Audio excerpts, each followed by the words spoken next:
The following is a presentation of the iRacing Esports Network.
Hello, ladies and gentlemen, and welcome to this week's edition of RaceSport TV Friday primetime, streaming live on the iRacing Esports Network. We are just about go for round number 5, this time at Zandvoort, the Dutch track nestled amongst the sand dunes, very, very close to the water's edge. There's the track information up on screen for you now. The sun is low in the sky, the track temperature is only looking like it's going to be 29 degrees with 27 in the air. But I am Connery Maddock, and joining me for the call this evening, as always, is going to be Mr. Will Vincent. And Will, this track, some could say, is pretty close to your heart.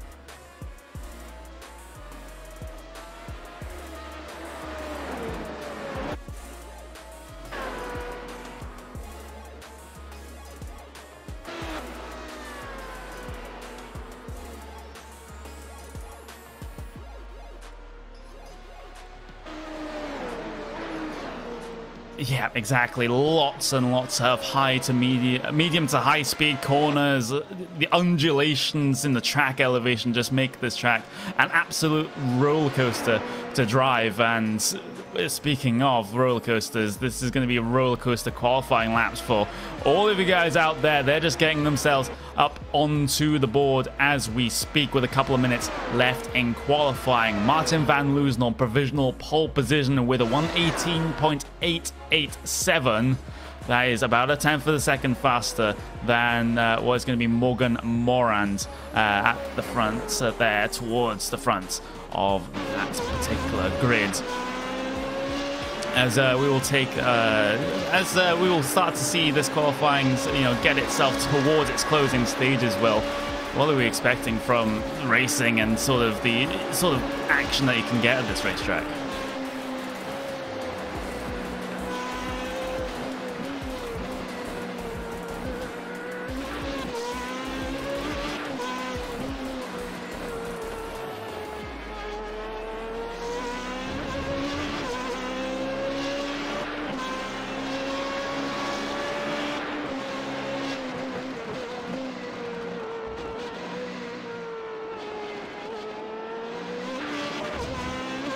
Yep, you really have to look towards that section of racetrack to try and get your passes completed. As on the live pictures right now, you do have Stephen Gatesman, provisional pole position. Ignore what I said earlier. There's been a little bit of an issue here, but we will get that one sorted out hopefully in just a couple of moments, unless we were just going to go with this broadcast instead. But 1 minute left in qualifying then.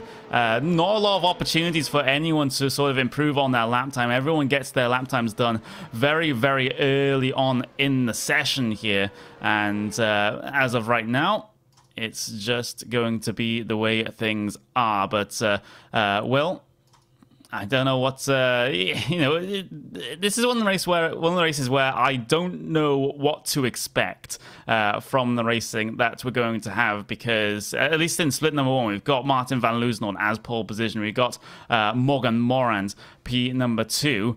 But everyone else, that is a huge melting pot of issues right behind.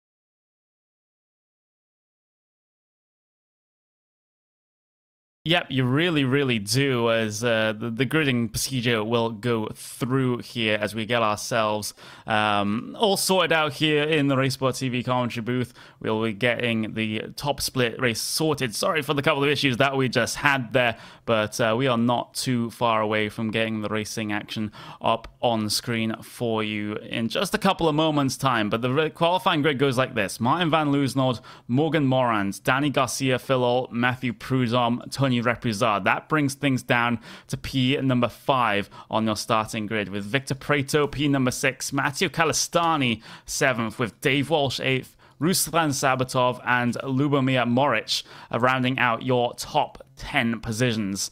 Then you look further back to the back half of the field: Stefan Hermann, Fernando Guerrero, Claudio Candio, Torben Feiler, Siesta Bosma, Joshua Jabolinski, Stefan Chantal, David Saranzo, John McJutchinson, and Scott McIntyre, bringing things down to P number 20, and Martin Arnoldus, P number 21. If you're going to keep an eye on a driver, that driver that's currently in last position on the grid is definitely a very good candidate. Arnoldus can very much make positions up early on, but the gridding procedure is done. The engines will start to rev, and we will go here at Zandvoort. Van Loosnord immediately across to try and cover off the move for Morgan Morand, as Morand has to try and sends for an outside move, but falls straight back in line to try and challenge another day. Side by side for P number 3, though, Garcia Filo versus Matthew Prudhomme. Prudhomme will make his way through, and Field will then come under threat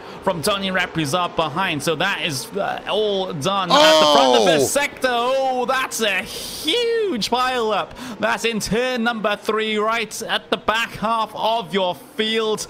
Oh my word, we're going to have to get another look at this one. Yeah, this is down into turn number 3 for the first time. And the thing is, Connery, is that it's the tightest corner racetrack. And there you see the number 10 car just turned around. As a consequence, 4 drivers there just blocked on the racetrack. And that all started with Stefan Hermann in that number 10 machine. He got himself back going. But that's the thing about this racetrack, is it is so narrow. It is very narrow, and if there's one car that's just spread eagle across the racetrack, then that's going to be very hard for other drivers behind to avoid.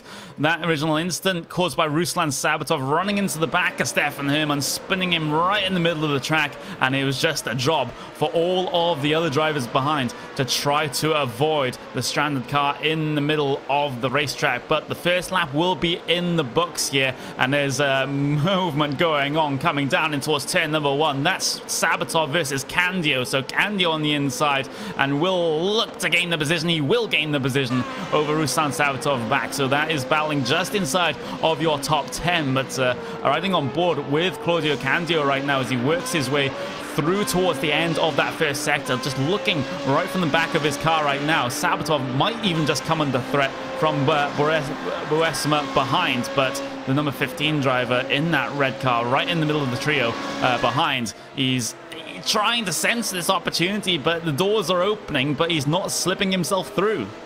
And that's the thing about race spots and actually racing here at the Zandvoort race circuit, because it is so narrow, Connery. We talked about that already. Through the exit Tarzan box, all the way through to the exit of Hugenholz box, turn number 3, Hugenholz corner, if you wanted to call it that. It is pretty much single file, all the way up the hill, down the hill, through Renault corner, through Vodafone corner, until you get to the Audi S. This is a track that's been run in the iRacing World Championship Grand Prix Series.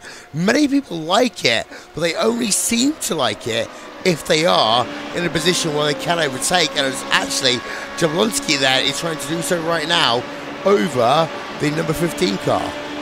He is inside line for turn number 1. Isn't always beneficial here at this racetrack, but it seems to be certainly powerful for Jabolinski on the inside there, able to gain the position over Buesma. So Buesma, you know, he's had a good start so far, but losing that position certainly puts a damper on things. He's still up a good couple of positions over his qualifying in 15th place, up 3 positions to be exact, and he might even be dropping back even further here. But Jabolinski ahead, looking to make the moves early on. P number 16 starter looking to get himself inside the top 10 within the first couple of laps, but into the middle sort of sector they will go, through Renault and through Vodafone as well. Jabolinski taking the ultra-wide line, coming up through Vodafone, looking for that mid-corner and exit speed over Sabatov, and it looks like he's going to get it with the help of the DRS down towards Audi as well. Outside line becomes the inside for here, but no commitment around the outside to make it work. Yeah, let's talk about the overtakes here, Connor, because they only have a limited number that they can use there. It's not like Formula 1 DRS, they can use it every single lap. It's more like IndyCar, when they have to do so only a certain number of times. And here we see again, side by side, all the way towards Tarzan corner. Mighty close between the two drivers. Slipping into the inside then will be the driver in the green machine that we see. That is Sabatov there, but he could not get that position back.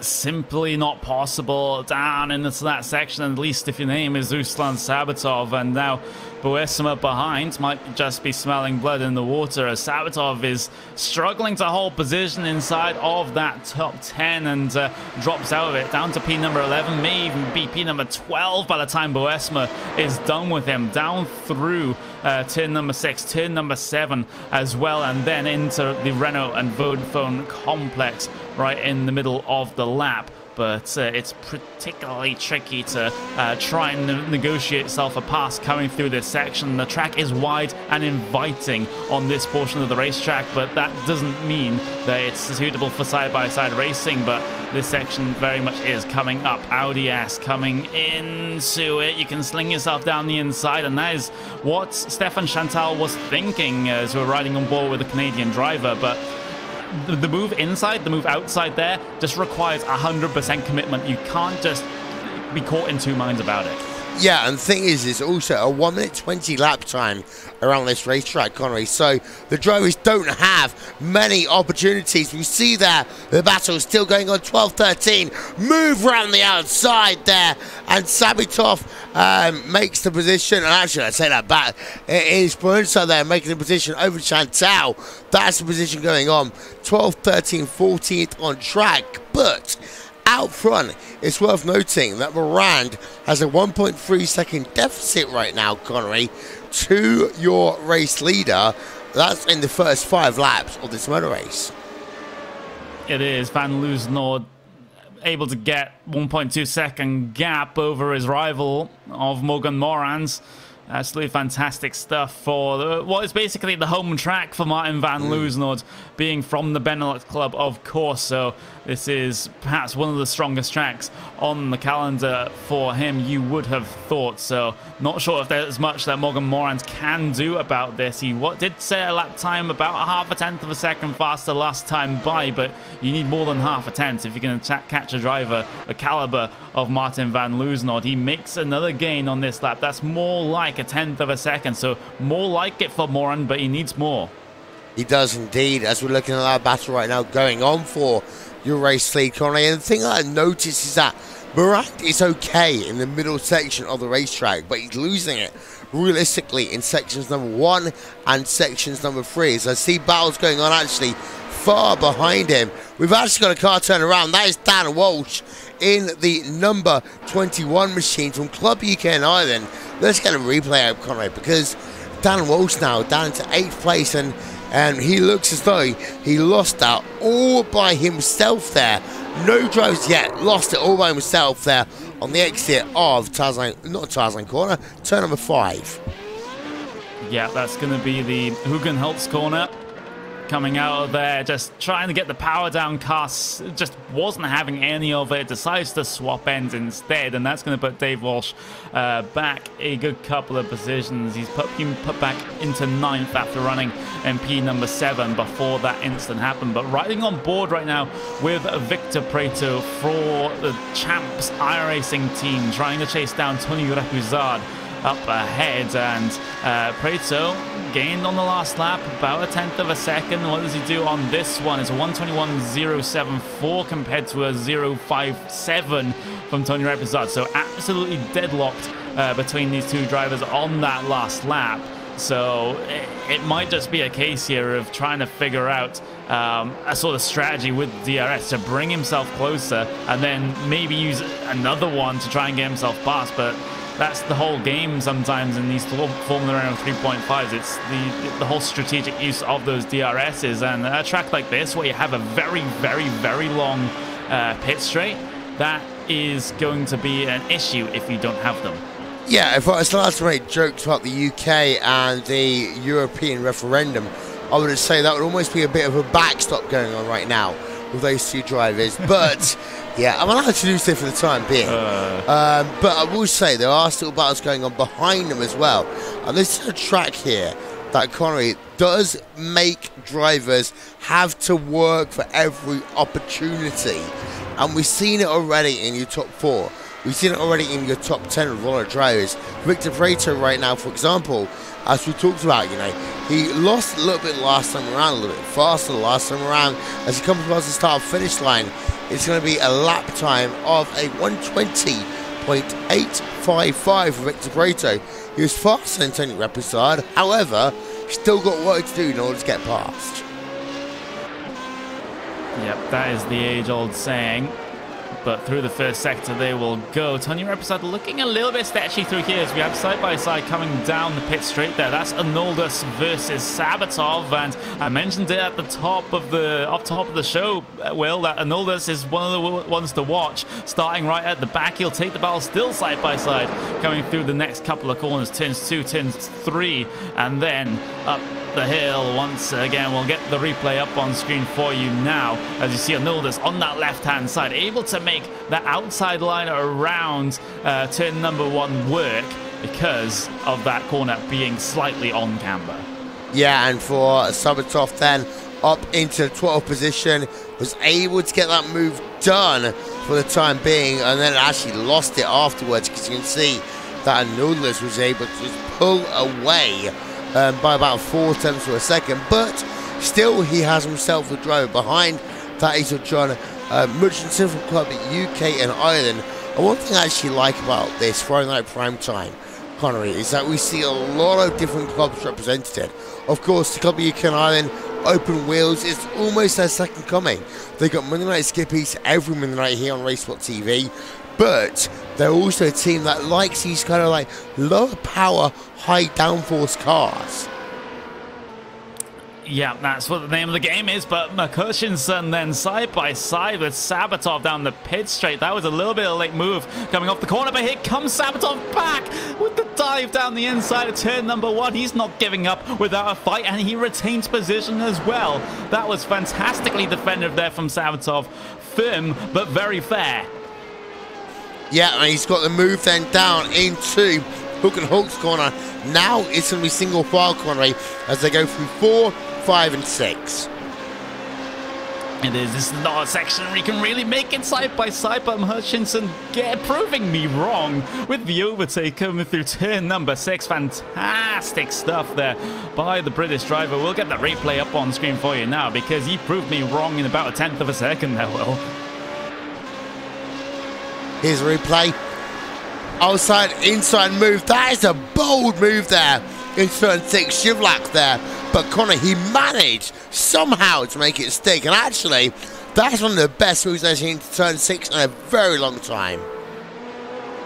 Just awesome stuff from a driver that I personally have never seen on the broadcast before. So if this is one of your broadcast debuts, John McHutchinson, then very, very well done for making an absolutely stellar overtake into turn number 6. But in terms of the other battles that we do have out there on circuit, we're currently riding on board with Danny Garcia Filol as he does try to chase down Matthew Prudhomme, but Prudhomme has just,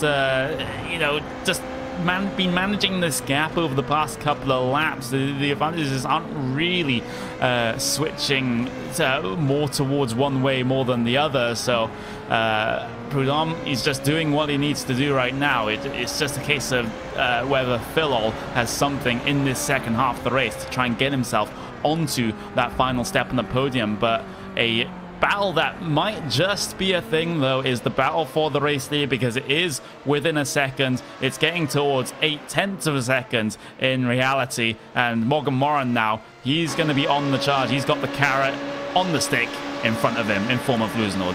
Indeed he does. Lap times to come past start finish on last time by lap number 10 of 25.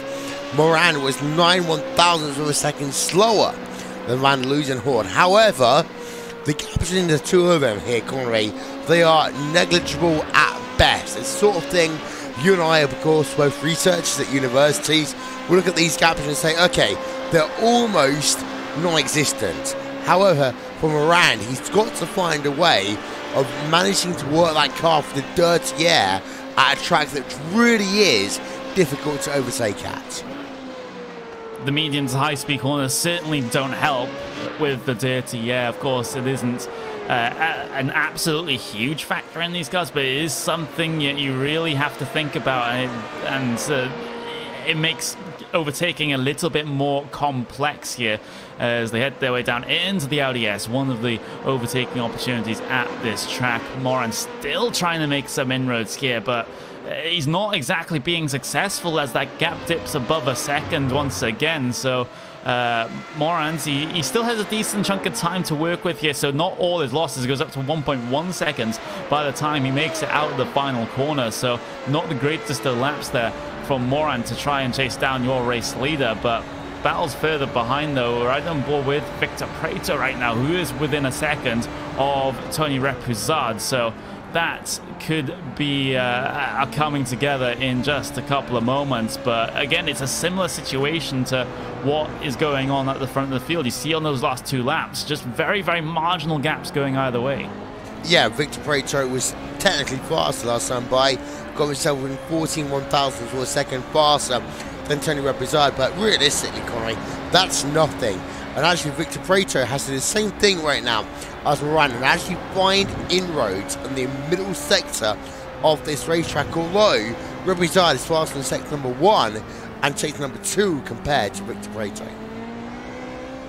He is, and that's for Victor Prater to try to figure out how he approaches the race in terms of catching Repuzard here, based on his strengths as a driver and how the car is feeling at the particular sections of the racetrack. But again, that gap is just looking to creep up and up and up a little bit by bit, but through the final sector is where Prato has been particularly strong, so he can make some time back all the way through here, but he's going to have to work at it for a good couple of laps yet before he gets himself an opportunity to look for an overtake. But there's a battle just happening, or getting close, excuse me, just inside of your top 10. This is Joshua Jabelinski versus Dave Walsh. And we mentioned Dave Walsh a little bit earlier, well, with his little spin coming out of turn number 3.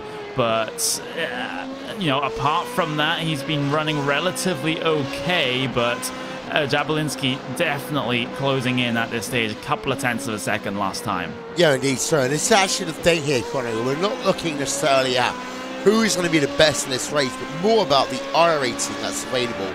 Now, if you look at the Dave Walsh, he's number 21 in the field. That means he's got the 21st iRating in terms of the field here today, which comprises of 21 drivers. Jabelinski, he's the 16th driver, so he's got the 16th best iRating. So Jabelinski's looking to try and get as many positions as he can to keep his iRating up as high as possible.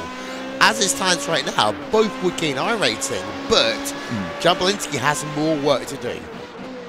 Yep, exactly. By virtue of being the lower assigned number on the grid, the higher up the finishing order you have to finish to, you know, I guess keep your iRating, or at least go positive in terms of your iRating gain / loss right at the end of the race. But Jabelinski, fantastic through the final corner. DRS going to be wide open, judging by the closing speed and the draft as well, but not gonna be in a position to sling one down the inside just yet. You see, but 4.5 tenths of a second. You're right, yeah. 4.5 tenths of a second that last time by. And Jabelinski, you're right, he doesn't need to be in the top 5 to gain iRating here, Connery, but what he does need to be is in the middle part of the field. So for Jabelinski, this is what we call the career mode of iRacing. You're not going to gain hundreds of iRating every time you do a race, but it's the case of finishing in the top 10, top 5, and just building up that iRating race per race per race.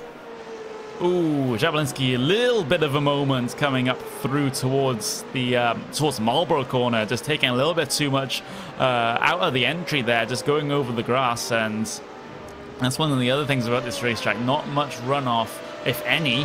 And it's immediately grass or gravel once you get yourself off of the racing circuit. But Jabelinski will make all of that time back that he lost coming up towards turn number 7, because I suppose we do, you know, it's sad that we don't have the telemetry proof of this, but that was maybe a burst of DRS coming down towards the Audi S. It was indeed, actually. Just to give you an update on what we're talking about, the iRating for Jabelinski is actually 4,127 coming into this race. It's 3,002 for Dave Walsh, and actually, that's a big difference. And we talk about the Porsche Pro qualifying series, Connery. Well, the iRating is 7,500 to make the dance. We're not saying Jabelinski's a bad driver. We're not saying anyone in this race is a bad driver, but it's that career move, working up race by race by race to get to the big dance. Yeah, you know, you see all of these drivers in the top series of iRacing, and what you don't see is how many years in just the standard official series that a lot of them have done. It's incredible to go to some of these pro drivers pages and just follow their progress in their iRating graph, and you can just see, oh, they were 4K for a while, and then, you know, gradually 5K, 6K, and then you can just see the steady development. And that is the case for most of them, unless they're completely alien and already fast coming onto iRacing for the first time anyway. Yeah, indeed so. So actually having a look at the top 8 in the field right now, Van Loozenhoorn has a 1.2 second advantage over Morand. Then Matteo Morand is actually, get this, Conway, 6.5 seconds back from your top 2 right now. So it does show the difference in terms of your top 2 drivers and everyone else in the field right now, because Van Loozenhoorn has a big advantage, but Morand has also got that big gap out now to Matteo Morand. Yeah, Matthew Prudhomme there, MP number 3. Is, you know, pronunciation is sometimes difficult, but Morgan Morans, you're exactly right though, Will. P number 1, P number 2, kind of just outclassing this field at this moment in time, just showing there is a there is a whole another level that they can compete on, but there's a little bit of battling further back as Sabatov is dropping through the field once again. It's sad to say, and actually this time it was contact coming through turn number 1 with the number 20 machine. That was Torben Fieler that gets punted towards the outside of turn number 1. So it was a fantastic qualifying for the driver of the number 12, Ruslan Sabatov, getting himself into P number 9, solidly inside that top 10, but the race pace doesn't seem to be there at all. No, and that's going to be a big disappointment there to the Positive Sim Racing.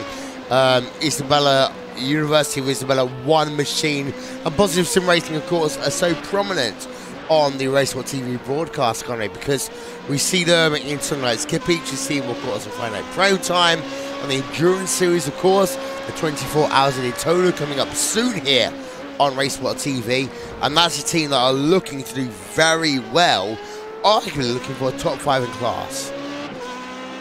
That would certainly be the aim for them.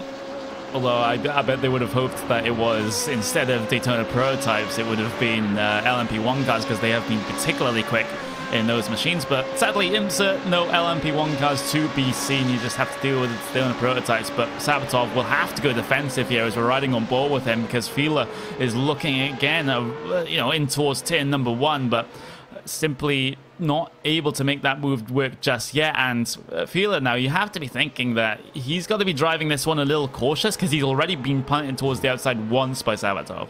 Yeah, and the incident rating comes into play here as well. Of course, you get so many incident points, and all of a sudden, your race is over, Connery. And that's a big thing for these drivers as well, because, yes, you can be an aggressive driver, but if you get the incident points, then you end up at the back of the field because of the fact that you have gone over what iRacing classifies as the safe limit for a racing driver.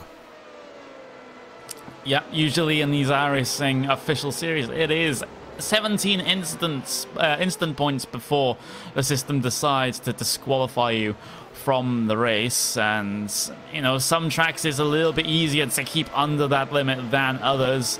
Of course, you have the very, very famous case of Spa-Francorchamps, where if you step 1 foot out, even slightly out of the line, then it's going to nick you with a 1x. But the thing is, here the track limits are in a way self-punishing, because you have the grass so close to the white line. But here comes Fieler then down in towards turn number 1. We also have the battle of Tony Reprizard to be concerned about as well, as we're right on the back of Reprizard right now, being chased down by what is going to be the car of Victor Preto. So Preto, fantastic last couple of laps, able to edge that gap back in, and now he's in a position to pounce. Yeah, and Tony Reprizard right now is 3rd place in the overall championship. Oh! As Tony Reprizard goes wide, this is going to be a big incident for Tony Reprizard, and he gets himself into the runoff area.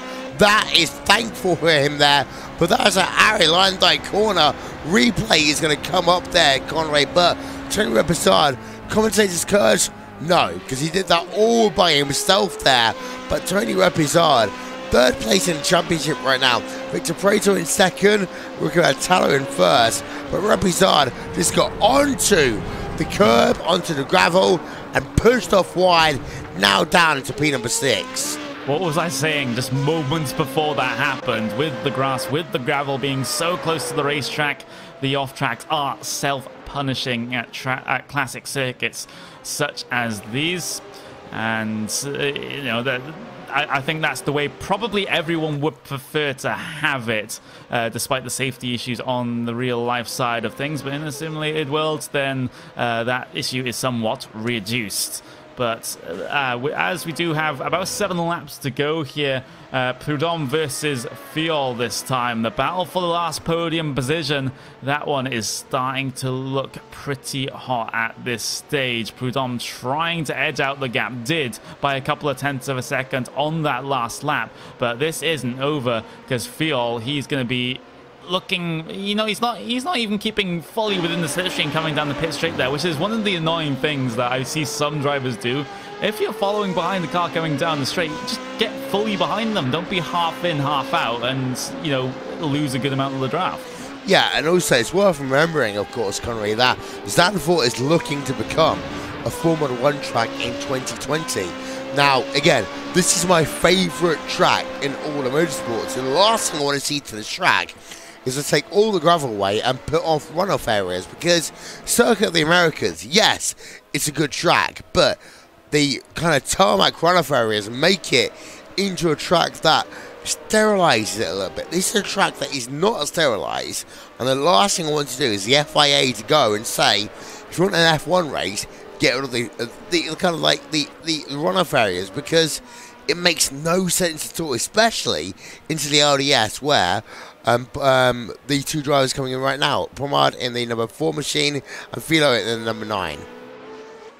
Yeah, exactly. They'll get themselves through that particular section. We see on the lap time deltas getting close to half a second being taken out by Phil on that last lap. I don't think it's going to be quite as much as they had their way across the line this time, but Phil trying to size himself up for a move coming into the final few laps of this event. They crossed the line with 5 to go, and 5 is definitely enough for Phil to even just have at least one chance here if he's able to get onto that rear wing. Yeah, and this is the best battle that you've got inside your top 10 as well. So Philo, of course, Club Iberia, and we often talk about this. There's no love lost between the clubs as well. Even though they don't get points for club as they used to in the initial iteration of iRacing, there is still the club that really makes a big difference here, Connery. Because, of course, the iRacing World Championship has won between Club Diat or Club Finland only. France has never won it. Benelux has never won it. Club Beacon Island have never won it. But beating an opponent who's from an opposing club still holds some big value to you.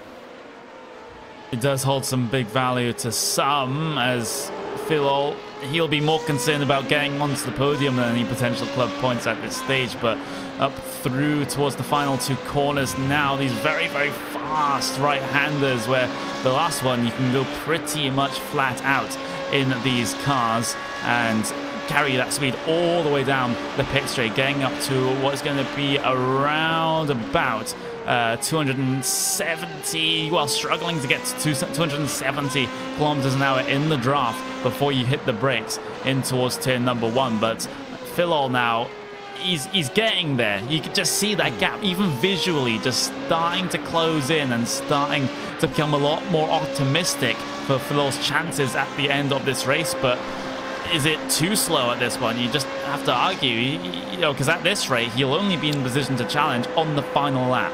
He's got the moves, he's got the opportunities, in my opinion. Philo, however, just needs to time it perfectly. And you talk about the fact that the final couple of corners are flat out. They're not always flat out, Connery, in race cars. However, the corner is named after Caroline Dyke, of course, as the fastest ever lap around the Indianapolis Motor Speedway. Yeah, he does, and you know, having the corner named after you is, you know, certainly a massive honor. Of course, we had that new addition in that respect with the Jackie X corner at Spa-Francorchamps. The no-name corner actually has a name now and was, you know, short-lived as Race Spot corner for a month or so, but that's just one that we'll have to take. Well deserved. Let's say Jackie X. It's well deserved him having that corner, because actually, no-name corner is always one of the most difficult corners in all the Spa-Francorchamps, and also it's the perfect resting place, Connery. I don't think you've ever been out to Spa-Francorchamps. I mean, I've done it twice now, but it is a resting place, no-name corner. But here, I mean, this track and the final sector from the LDS down to the start of finish line is all about raw speed and downforce.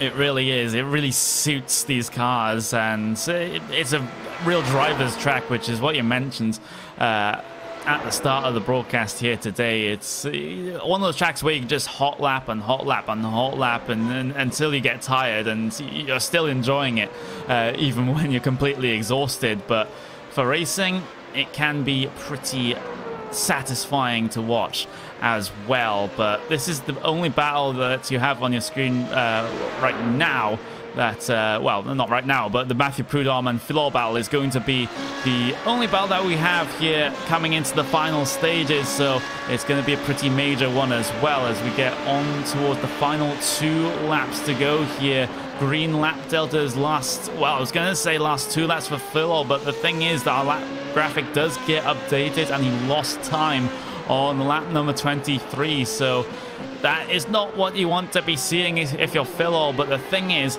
by virtue of him being so close behind, he's now just absolutely piling on the pressure to Prudhomme in front, and now it's up to Prudhomme to not make any mistakes. Part of it here comes down to the fact that you can lose time, but have you managed to nail the apexes, and also have you got the strategy in play? Because Philo may well have more DRS available for him in the last lap and a half of this event, because now there's only realistically 3 more straightaways.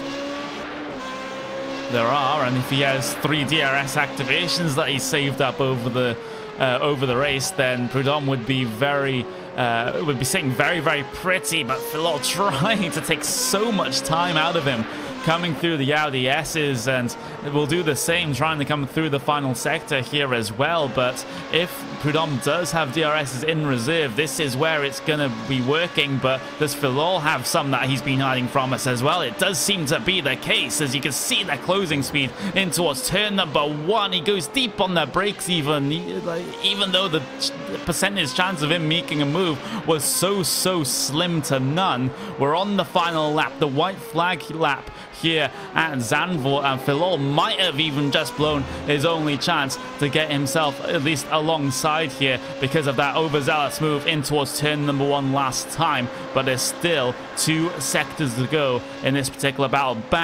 Gap is back up to 7.5 tenths of a second, and Prudhomme was particularly slow coming through towards turn number 7 and turn number 8 as well. So Phil might just have another chance when it comes towards that Audi S section. View from up above then as we see this battle file its way through Vodafone corner, and then that short run down towards the Audi S's. But I don't think Phil is gonna quite be close enough coming down into here, but back towards the race lead, because Martin van Loozenhoorn will take that checkered flag here in the Formula Renault 3.5 series. The win for the home track driver Van Loozenhoorn, 2.7 seconds over Morgan Morans. Phil though, update on that battle, not able to make anything happen through the final 2 corners, has to settle for P number 4 instead. Still a fantastic run from Phil, but the thing is, I think he just took a little bit too much out of turn number 1 on the start of that last lap, so that basically ruined any chance he would have down into the Audi S in the latter part of the lap.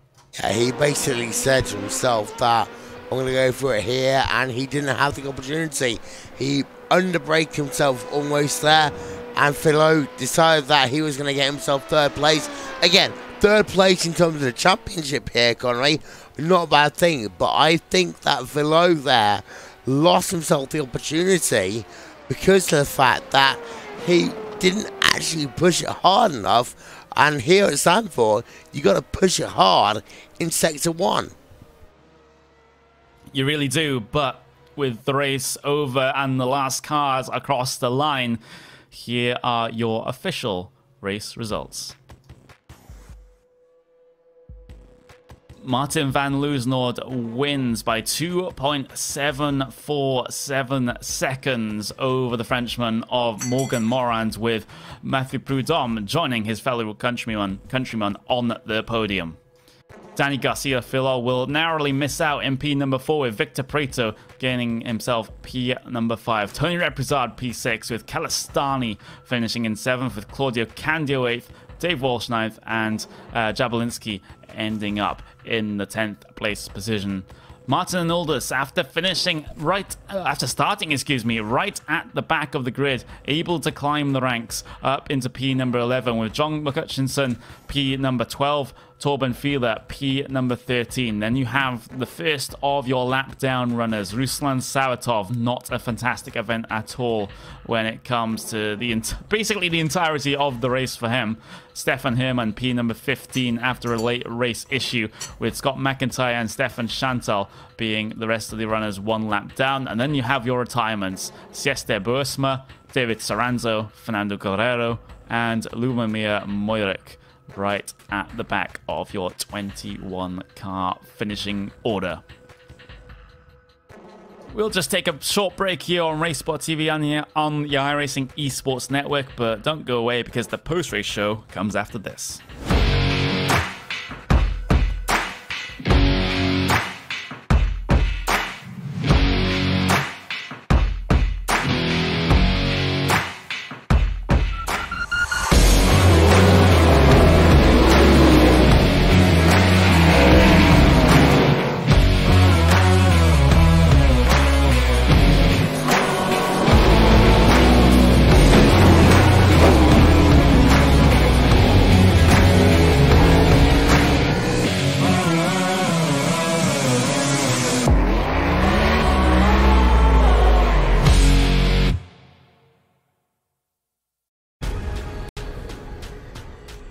The most realistic online racing sim ever made.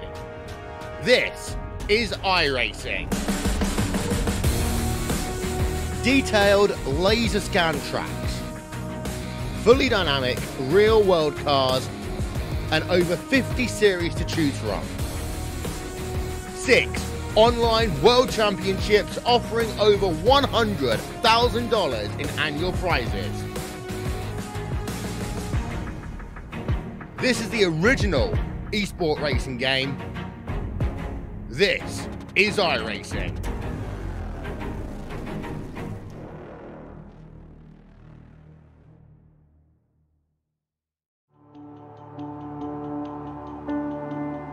Alfala is $10,500 richer. Two-time NASCAR. This is your 2013 NASCAR iRacing. It's going to be Humpy winning the race, and it's going to be Conti taking away his first NASCAR 2017 NASCAR Beginner Free Series Championship to Ryan Luza. Alfala is a four-time champion of the NASCAR Beginner Free iRacing Series.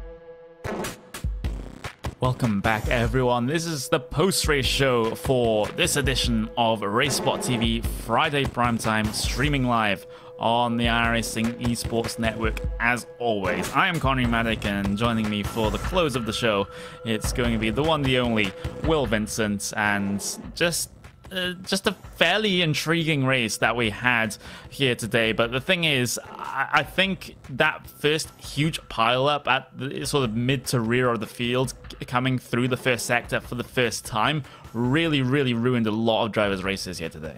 Yeah, it did. And I think that a lot of drivers are going to be really unhappy as a consequence of that one, Connery, because they didn't have the chance to really say or do what they wanted in this event. But it's a 12-week season, and we talked about the fact that some drivers have done well compared to others. Ricky Alatalo is leading the championship as it stands right now, but has not raced in Friday Night Primetime.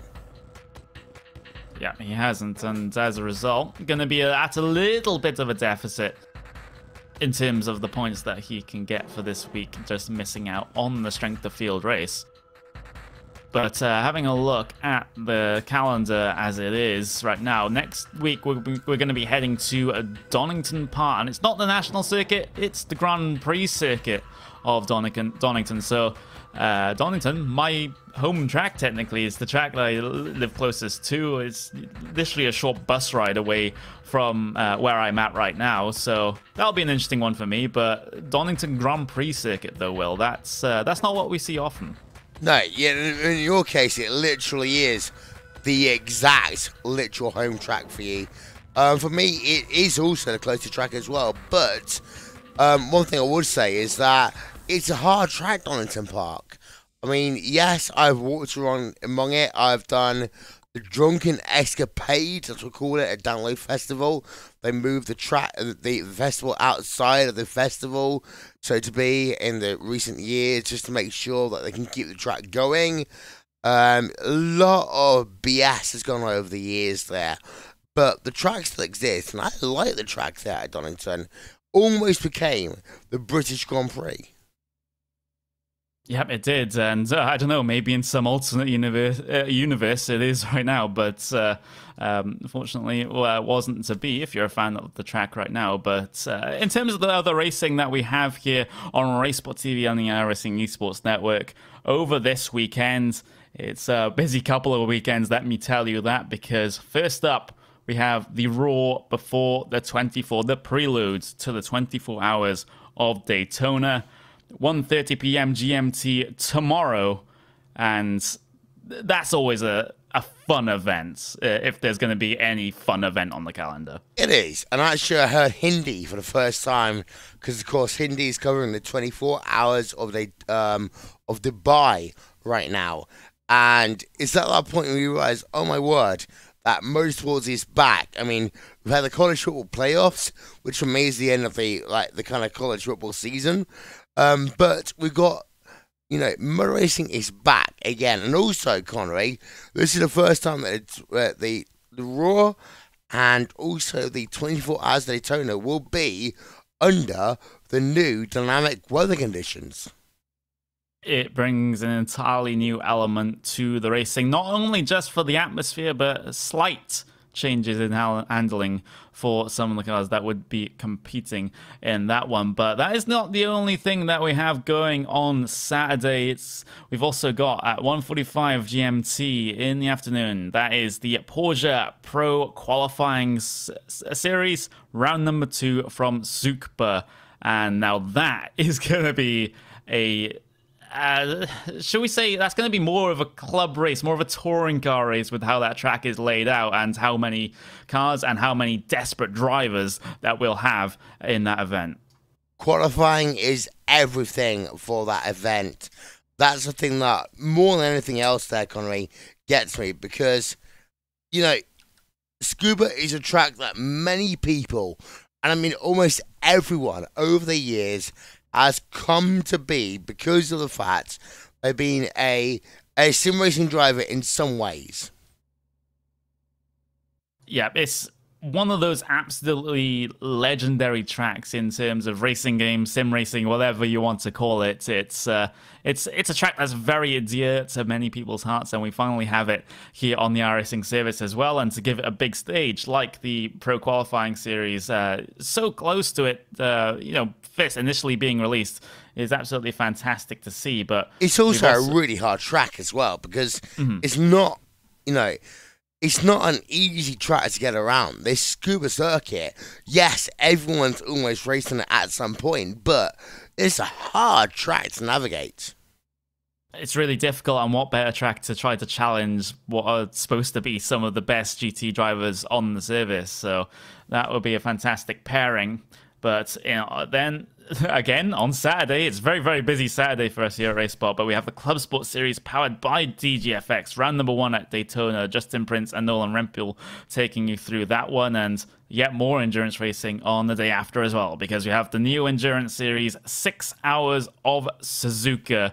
And any endurance race at Suzuka, that will be absolutely fantastic.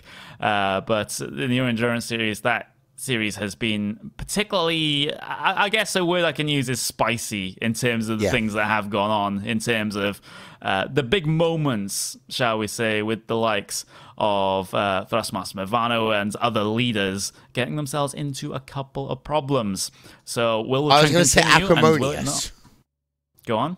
I was going to say acrimonious, but the thing is that Suzuka, I mean, let's be honest, Neil Hackens, who was the league administrator, said that for many years he vetoed the track of Suzuka because of the fact that he knew that it's a very hard track to do multi-class racing of LMP1, LMP2, and GT cars involved in it. And he said that, you know what, you voted for it, so you can do it, but it's going to be fireworks, in my opinion. It's going to be fireworks all race time. And you're right there, Connery.